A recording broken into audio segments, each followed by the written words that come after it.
Wesley with Jared Wesley Fitness, back at it again. Today I'm going to be filming a kind of a chest tutorial, chest workout. I primarily want to do this with people who kind of suffer shoulder injuries. One of the main injuries people get is upper body injury. It's a shoulder injury, whether they mess with their rotator cuff, sprain a muscle. Primarily it's usually front delts. I myself have a little overuse issue with my rear delt, or my rotator cuff behind my rear delt. So I can't really do upper body pushing compound movements. But what I am going to do is some variations. I'm going to show you how you can still work the muscle group, even though when you got little obstacles in the way. So what you're going to see me go through is my chest routine. And I'm also going to give little tips and pointers on how to best stimulate the muscle. What I'm trying to work is this part up here, the upper chest. I'm primarily going to hit the clavicular head, so that's primarily this workout is going to be focused towards. But other than that, I'm going to show you guys how I do this, and hopefully these tips will help y'all out. First exercise you're going to see me hit is the incline dumbbell fly. What I'm doing is pre-exhausting the clavicular head of the chest before I get into the compound movement that I can do. So I'm about to do 10 sets of 12 reps. Incline dumbbell fly, just so I can really hit this area right here.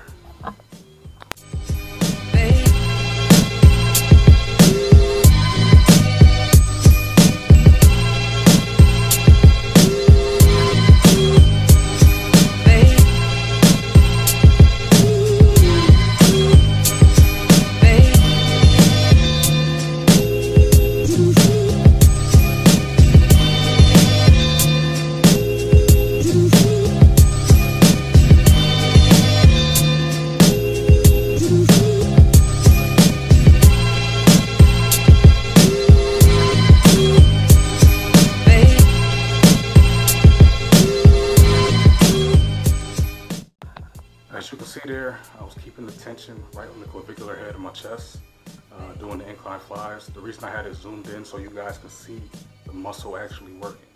That's what I mean by keeping the tension on the muscle. You saw when I stretched in the eccentric portion and the concentric portion, you can see the contraction, see the actual muscle working. I wanted you to get a good close-up of that. That's what I meant in my form predicates function video, where I said form matters the most because form directs the tension. And like I said, my focus for this workout is the clavicular head, or what you notice, the pec minor, right here. So I'm keeping the tension right in there. You see it squeeze, you see it stretch. Keeping the tension there. That's how you stimulate muscle. That's how you get muscle growth.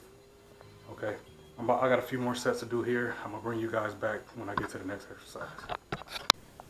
All right, beautiful peeps. I just finished doing 10 sets of incline dumbbell flies. Nice pre-exhaust going. Blood is really pumped into this area. What I'm about to do now is the one compound that I know I can do and doesn't irritate my rotator cuff. It's called a landmine row. Have your dumbbells here. Let me see if I can get where you can see it. All right, got your barbell plates here going onto a barbell. And as you can see, I have the barbell in a pocket.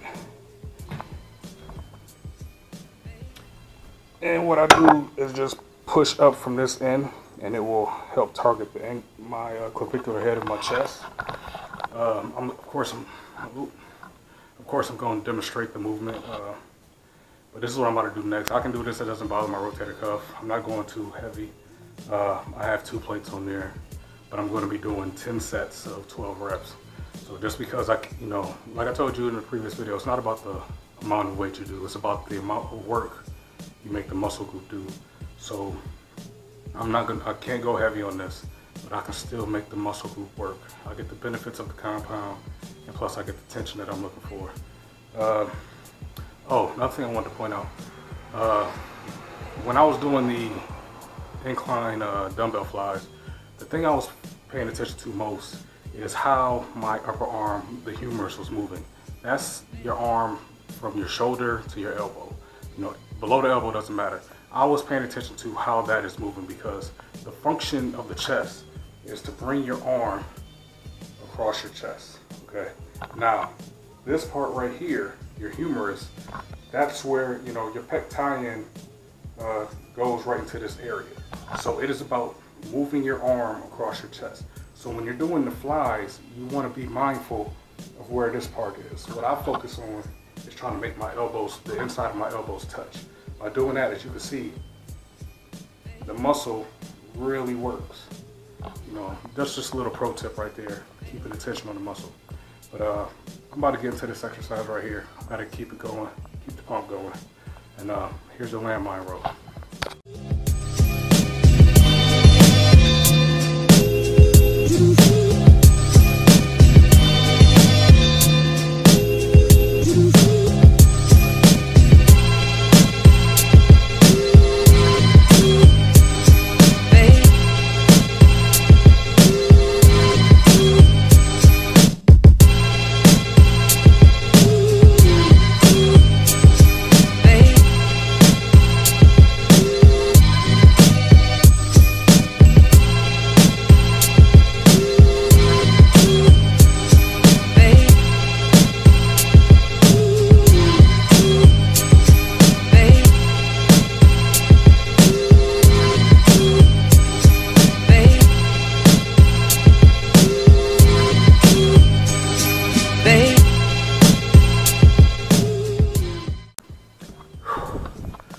Ladies and gents, that was a damn landmine press.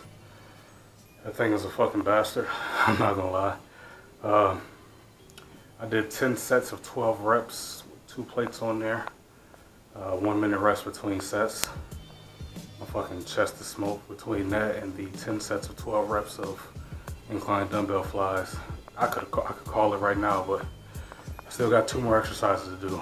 Like I said, progressive overload comes in many ways. Progressive overload is always, you know, that's what you do, and always try to perform better, keep the muscle working. And like I said previously, when you're in a deficit, that's the one thing you definitely want to tell your body. The muscle is a necessity, and the only way to do that is through strenuous, consistent, and intense work. Intensity doesn't just have to be how heavy things are. It can be your rest times, you know, shortening your rest times.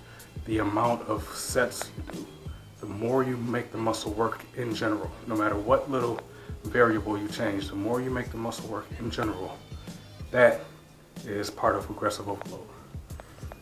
But yes, I have more exercises to do. The next exercise you're going to see is called the around the world fly. It's a full chest isolation. What you'll see is my arms, I'll go into a fly motion, my arms will arc to do a fly above my head, which you'll see it'll activate the clavicular head of the chest, and then you'll see my arms swing downwards, and that works the sternal head, or the pec major of the pectoral muscles. But it works the entire chest. You're isolating each individual part as much as possible. I'm going to do that. You're about to see the demonstration right now.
That right there was the around the world dumbbell fly. As you see, I do it on an incline bench.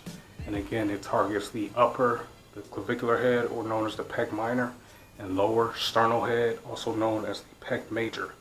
Targets the full, complete chest. It's a great isolation movement. You don't go heavy on that.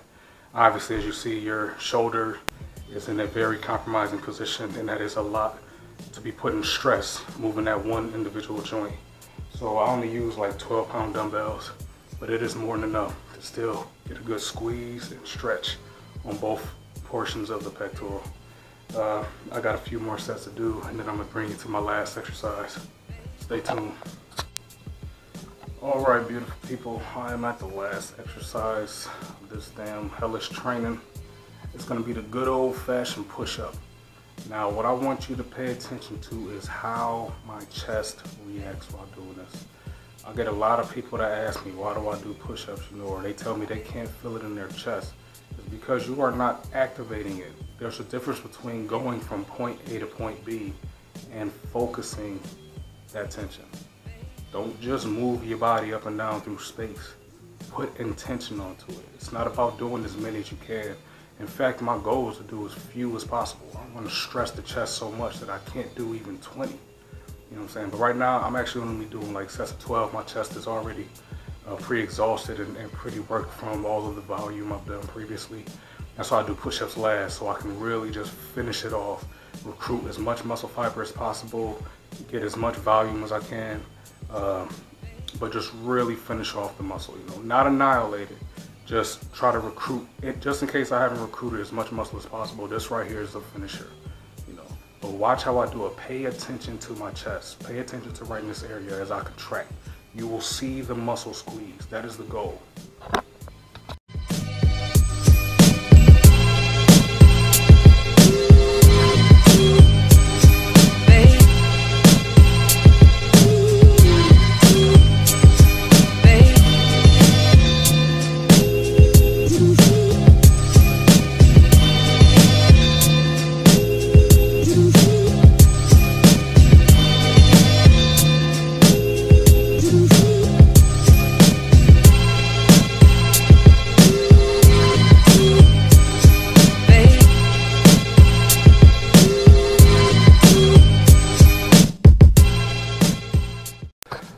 Alright, ladies and gents, that is the end of my damn workout.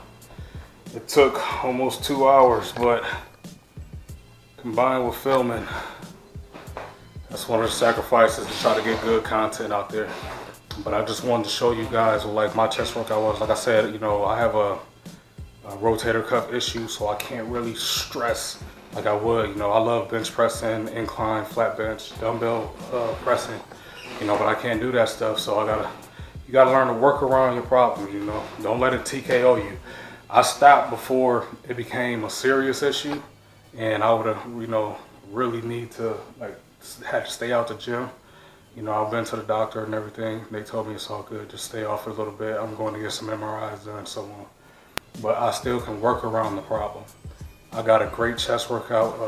I forgot to tell you, last exercise push-ups, I just did 5 sets of 14 reps. I stopped at 5 because my arms were earthquaking and my form wanted to go. I was gonna have to start utilizing the rest pause method. That's how I know my chest is done. It's time to let it go. And that was my last exercise. But now I'm about to have my post-workout nutrition. That is creatine hydrochloride and BCAAs. And then I'm gonna eat my last meal of the day. My last meal is gonna be some salmon. Got it thawing out right there. Got my tuna. We're gonna have some very good eating. But if you stuck all the way through the video, I hope you found some value in this, Just trying to show you guys exactly what I use. At the end of me sitting here running my mouth, I'm gonna show you a picture just to get an idea of the chest gains that I've gotten utilizing these methods. Again, I hope it helps you. If you're looking for coaching, you need some direction, need a structured program to help you get some gains, please feel free to contact me. Comment down below if you like, or go through my website. You can contact me through there as well. If you like the video, share, comment, subscribe. I will see you guys on the next one. Peace.